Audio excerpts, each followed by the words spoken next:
بسم اللہ الرحمن الرحیم۔ شروع اللہ کے پاک نام سے جو بڑا مہربان نہایت رحم کرنے والا ہے۔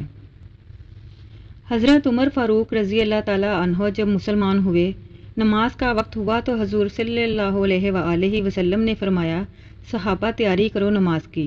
حضرت عمر فاروق رضی اللہ تعالیٰ عنہ نے پوچھا، حضور نماز کہاں پڑھیں گے؟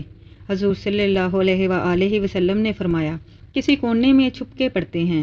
حضرت عمر فاروق رضی اللہ تعالیٰ عنہ نے کہا، آپ کے قدموں پہ میرے ماں باپ قربان، اگر اب بھی چھپ کے نماز پڑھیں تو عمر کے مسلمان ہونے کا کیا فائدہ؟ حضرت عمر فاروق رضی اللہ تعالیٰ عنہ نے کہا، حضور آج نماز کعبۃ اللہ میں پڑھیں گے۔ حضور صلی اللہ علیہ وآلہ وسلم نے فرمایا، عمر کفار کا بڑا غلبہ ہے۔ حضرت عمر فاروق رضی اللہ تعالیٰ عنہ گھوڑے پہ سوار ہوئے اور مکہ کے چوکوں گلیوں میں جا کر یہ اعلان کیا کہ مکہ والو آ جاؤ، آج میں کلمہ پڑھ کر محمد مصطفیٰ صلی اللہ علیہ وآلہ وسلم کا غلام بن کر آیا ہوں۔ آج ہم کعبۃ اللہ میں نماز پڑھنے جا رہے ہیں۔ اگر کسی نے اپنی بیویاں بیوہ کروانی ہیں، اگر کسی نے اپنے بچے یتیم کروانے ہوں تو آ جائے، عمر کے راستے کو روک کر دکھا دے۔ جب عمر فاروق رضی اللہ تعالیٰ عنہ مسلمان ہوئے تو مکہ کے کافروں نے گلیوں میں نکل کر ماتم کیا، آج آدھا مکہ ہم سے چھینا گیا۔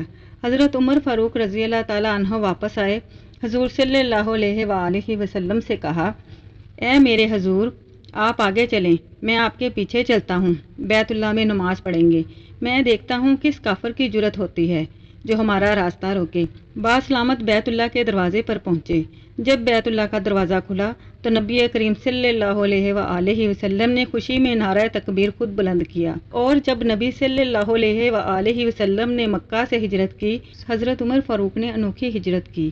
سب سے پہلے بیت اللہ کا طواف کیا، پھر گھوڑے پہ سوار ہوئے اور مکے کی گلیوں میں اعلان کیا، آج میں مدینہ اپنے محبوب مصطفیٰ صلی اللہ علیہ وآلہ وسلم کے پاس ہجرت کر کے جا رہا ہوں۔ اگر کسی کافر میں جرت ہے تو عمر کے راستے کو روکے۔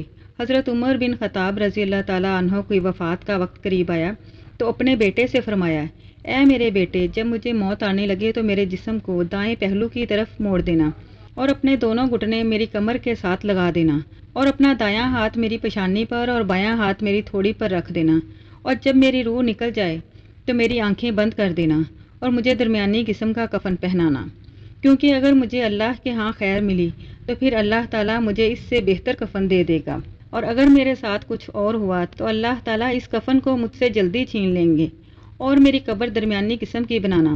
اگر مجھے اللہ کے ہاں خیر ملی تو پھر قبر کو تا حد نگاہ کشادہ کر دیا جائے گا، اور اگر معاملہ اس کے خلاف ہوا تو پھر قبر میرے لیے اتنی تنگ کر دی جائے گی کہ میری پسلیاں ایک دوسرے میں گھس جائیں گی، میرے جنازے کے ساتھ کوئی عورت نہ جائے، اور جو خوبی مجھ میں نہیں ہے اسے مت بیان کرنا، کیونکہ اللہ تعالیٰ مجھے تم لوگوں سے زیادہ جانتے ہیں، اور جب تم میرے جنازے کو لے کر چلو تو تیز چلنا، کیونکہ اگر مجھے اللہ کے ہاں سے خیر ملنے والی ہے تو تم مجھے اس خیر کی طرف لے جا رہے ہو، اسی لیے جلدی کرو، اور اگر معاملہ اس کے خلاف ہے تو تم ایک شر کو اٹھا کر لے جا رہے ہو، اور اپنی گردن سے جلد اتار دو۔ حیات الصحابہ جلد 3 صفحہ 52-53۔ حضرت سیدنا عبداللہ بن عمر رضی اللہ تعالیٰ عنہ بیان کرتے ہیں کہ سیدنا عمر رضی اللہ تعالیٰ عنہ نے کہا، کسی طبیب کو بلاؤ تاکہ وہ میرے زخم کا معائنہ کرے۔ چنانچہ ایک عربی طبیب کو بلوایا گیا، اس نے سیدنا عمر رضی اللہ تعالیٰ عنہ کو نبیذ پلایا۔ جب وہ ناف کے نیچے والے زخم سے خارج ہو گیا تو نبیذ خون کے مشابہ ہو گیا۔ سیدنا ابن عمر رضی اللہ تعالیٰ عنہ کہتے ہیں، پھر میں نے بنی معاویہ کے انصار میں سے ایک دوسرا طبیب بلایا، اس نے آ کر سیدنا عمر رضی اللہ تعالیٰ عنہ کو دودھ پلایا، لیکن وہ تو زخم کے راستے سے صاف سفید دودھ ہی نکل آیا۔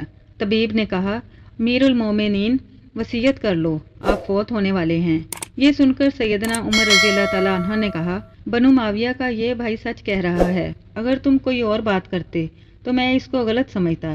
یہ بات سن کر لوگ رو پڑے، جس پر سیدنا عمر رضی اللہ تعالیٰ عنہ نے کہا، ہمارے اوپر نہ رو، جو رونا چاہتا ہے وہ باہر چلا جائے۔ کیا تم لوگوں نے رسول اللہ صلی اللہ علیہ وآلہ وسلم کا یہ ارشاد نہیں سنا کہ میت کو اس کے اہل و عیال کے رونے کی وجہ سے عذاب دیا جاتا ہے، بے شک رونے والی ان کی اولاد ہو یا کوئی اور۔ محترم ناظرین، اسلامی ویڈیوز دیکھنے کے لیے ہمارے چینل کو سبسکرائب کریں، لائک کریں، شیئر کریں اور کمنٹس میں اپنی رائے سے آگاہ کریں۔